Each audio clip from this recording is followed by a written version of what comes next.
ओम दुर्गाय नमः। जय माता दी। जब बच्चों के विवाह नहीं हो पाते हैं तो माता पिता के लिए बहुत ही ज़्यादा परेशानी का एक विषय बन जाता है कि हमारे बच्चों के विवाह क्यों नहीं हो रहे हैं, आखिरकार कारण क्या है। लेकिन कारण भी नहीं पता लग पाता है और बच्चों के विवाह भी नहीं हो पाते हैं। तो आज हम जो उपाय लेकर आए हैं तो वह सब कारणों को दूर करेगा, क्योंकि बच्चों के जब विवाह नहीं हो पाते हैं तो समझिए कि कुंडली का सातवां घर हर तरह से पीड़ित है और घर में भी हो सकता है कि वास्तु दोष हो, जिसको लेके कि बच्चों के विवाह हो ही नहीं पा रहे हैं। तो आज जो हम उपाय है हमारा, तो उसको करने के बाद तुरंत से तुरंत बच्चों के रिश्ते आने लगेंगे और बच्चों के विवाह पक्के भी होंगे और जल्दी से जल्दी संपन्न भी होंगे।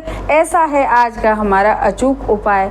तो अब बताएंगे कि इस उपाय के लिए करना क्या है और किस किस सामग्री की ज़रूरत पड़ेगी। और इस उपाय को माता पिता भी कर सकते हैं और बच्चे भी कर सकते हैं, लड़के हों या लड़कियां। और इस उपाय को करने के लिए कुंडली को दिखाने की बिल्कुल भी ज़रूरत नहीं है कि आपको कुंडली दिखानी है किसी भी तरीके से। अब इसके लिए केवल और केवल एक मिट्टी का जो छोटा सा कुल्हड़ आता है उस कुल्हड़ की ज़रूरत पड़ेगी और 9 सिक्के की ज़रूरत पड़ेगी। सिक्के चाहे 1 का हो, चाहे 2 का हो, चाहे 5 के हो, लेकिन 1 से ही सिक्के होने चाहिए और 9 सिक्के होने चाहिए। और उसके लिए और छोटे से कपूर के टुकड़े की ज़रूरत पड़ेगी। और जैसा कि हम हमेशा बताते हैं कि एक जल का लोटा होना चाहिए और एक घी का दीपक जलाना चाहिए। यह उपाय आपको अपने घर के मंदिर में ही करना है। बस बुधवार के दिन इस उपाय को करिए, सुबह 12 बजे से पहले करिए और या शाम को करें तो 4 से 6 के बीच में अवश्य ही कर लीजिएगा। अब करना क्या है बुधवार के दिन, ये हम बताने जा रहे हैं। तो नमस्कार, हमारे YouTube चैनल पर आप सभी का बहुत बहुत बहुत स्वागत है। हमारे चैनल को सब्सक्राइब करिए और वीडियो को शेयर करिए और पसंद आए तो लाइक करिए। अब चलते हैं उपाय की तरफ और बताते हैं कैसे करना है यह उपाय। तो करना क्या है इस उपाय के लिए कि आप सुबह स्नान आदि से निवृत्त होकर अपने घर के मंदिर के बाहर एक आसन डाल के बैठ जाइए। सबसे पहले अपने घर के मंदिर में एक घी का दीपक प्रज्वलित करिए और उसके बाद जो कुल्हड़ हमने बताया है उस कुल्हड़ में आप सबसे पहले नीचे जो कपूर की छोटा सा टुकड़ा बताया है उसको रखिए और उसके बाद वह 9 सिक्के रखिए और 9 सिक्के रखने के बाद उस पूरे कुल्हड़ को अपने घर के आले में रख दीजिए।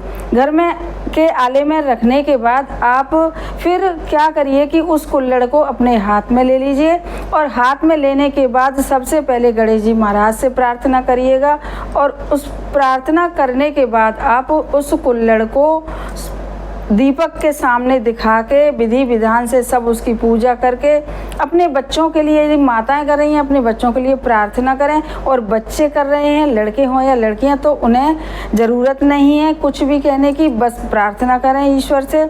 और इस कुल्हड़ को सबसे लास्ट में इसमें 3, 4, 5 दाने चावल के डाल के और इस कुल्हड़ को या तो बच्चों के कमरे में रख दीजिए पूर्व दिशा में, क्योंकि रखना यह कुल्हड़ पूर्व ही दिशा में है, या अपने घर के किसी लिविंग रूम में रख दीजिए इसे पूर्व दिशा में।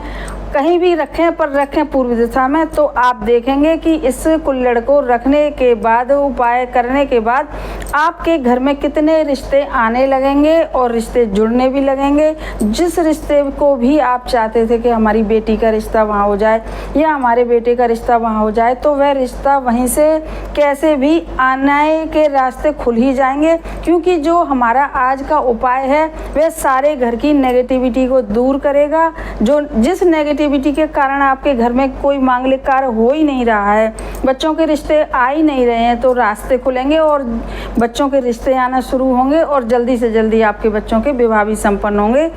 ऐसा है ये अचूक उपाय। तो आप इस उपाय को करिए और इसका लाभ उठाइएगा। धन्यवाद।